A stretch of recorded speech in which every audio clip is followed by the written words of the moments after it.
নমস্কার। আজকে যে ভিডিওটি এনেছি এই ভিডিওটি হচ্ছে কোনো স্ত্রী বা কোনো পুরুষ যখন বিয়ে করতে যায় তখন যৌতুক বিচার করতে হয়।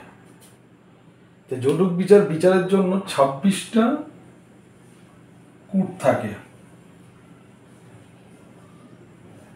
26টা কূটের মধ্যে 18+ মিল থাকতে হবে, তবে গিয়ে একটা বিবাহের রাজ্য পাওয়া যায় বা বিবাহটা ভালো হবে, সুখী হবে, দাম্পত্য জীবন তাদের ভালো হবে।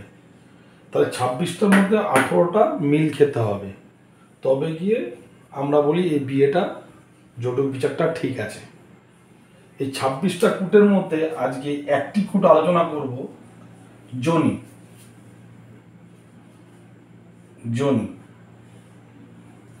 26টার মধ্যে একটা, ঠিক আছে। কিন্তু 26টা কূটের মধ্যে 18টা প্লাস থাকতে হবে, তবে গিয়ে বলা যায় যে এই বিয়েটা শুভ হবে। এটা একটা খুব ইম্পর্টেন্ট জিনিস। কিন্তু যতই আমরা এই 26টা কূট বিচার করি না কেন, ছেলে বা মেয়ে বিয়ে করতে গেলে অবশ্যই তার চোখে ভেরি ইম্পর্টেন্ট হচ্ছে তার নিজের ছকটা ঠিক আছে কিনা।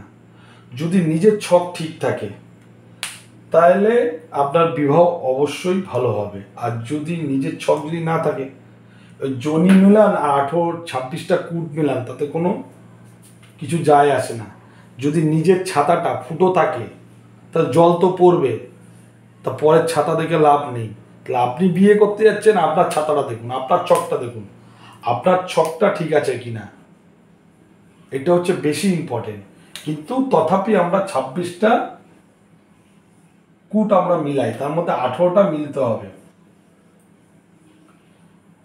অবশ্যই আপনার ছাতাটা ফুটো আছে কিনা তার জন্য নিজের ছকটা বারবার বিচার করবেন। যদি আপনার ছকে 1+7+8+12 থাকে তাহলে অবশ্যই আপনার ডিভোর্স হবে, কেউ আটকাতে পারবে না।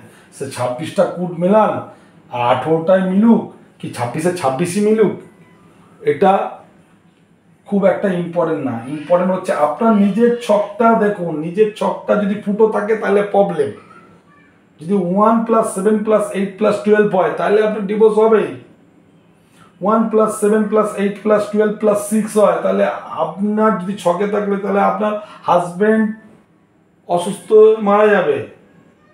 আর যদি এটা কোনো ছেলের থাকে তাহলে আপনার ওয়াইফ 6 আসলে অসুস্থ হয়ে মারা যাবে। আর যদি 12 থাকে, যদি 4 যদি না থাকে তাহলে সে হসপিটালেই মারা যাবে বা বিদেশেই মারা যাবে। বা 6 যদি না থাকে তাহলে ডিভোর্স হয়ে যাবে।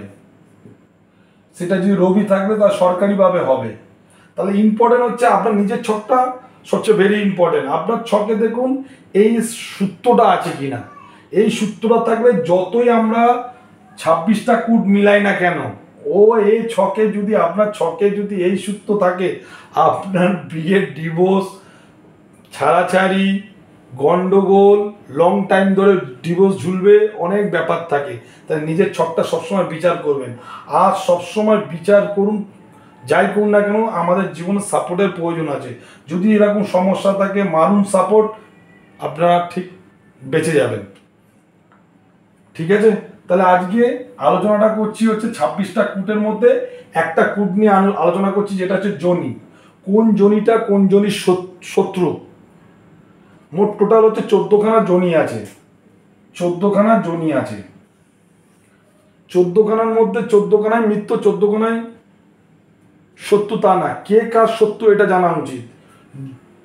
14খানা যোনির মধ্যে এক একটি যোনির নাম হচ্ছে, কোনোটা গো, কোনোটা অশ্ব, কোনোটা নকুল, কোনোটা বিড়াল, কোনোটা হস্তি, কোনোটা কুকুর, কোনোটা বানর, কোনোটা ব্যাঘ্র, কোনোটা মহিষ, কোনোটা সর্প, কোনোটা ইঁদুর, কোনোটা সিংহ, কোনোটা হরিণ, কোনোটা মোষ। তাহলে এই 14খানা যোনি আছে। তাহলে এর মধ্যে কোনোটা ছেলেরও থাকতে পারে, কোনোটা মেয়েরও থাকতে পারে। যদি কোনো ছেলে বা মেয়ের গো যোনি থাকে, ছেলেরও হতে পারে, মেয়েরও হতে পারে। যদি ছেলের থাকে তাহলে মেয়ের কিন্তু ব্যাঘ্র যোনি থাকলে সেই যোনির সাথে যোনি মিল খাবে না। যদি মেয়ের যদি গো যোনি থাকে, ছেলের যদি ব্যাঘ্র যোনি থাকে, মিল খাবে না।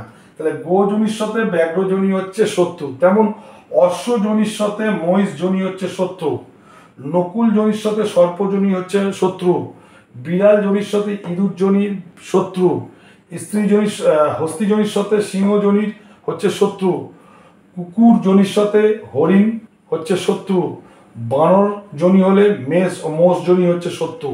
তাহলে আপনার দেখুন, ছেলে বা মেয়ে উভয়দের বলছি, আপনাদের 14টা যোনির মধ্যে কোন যোনিটা আপনার, বিচারে অবশ্যই পাবেন। এইবার আপনি যাকে বিয়ে করতে যাচ্ছেন, এই নিচেরটা হচ্ছে শত্রু,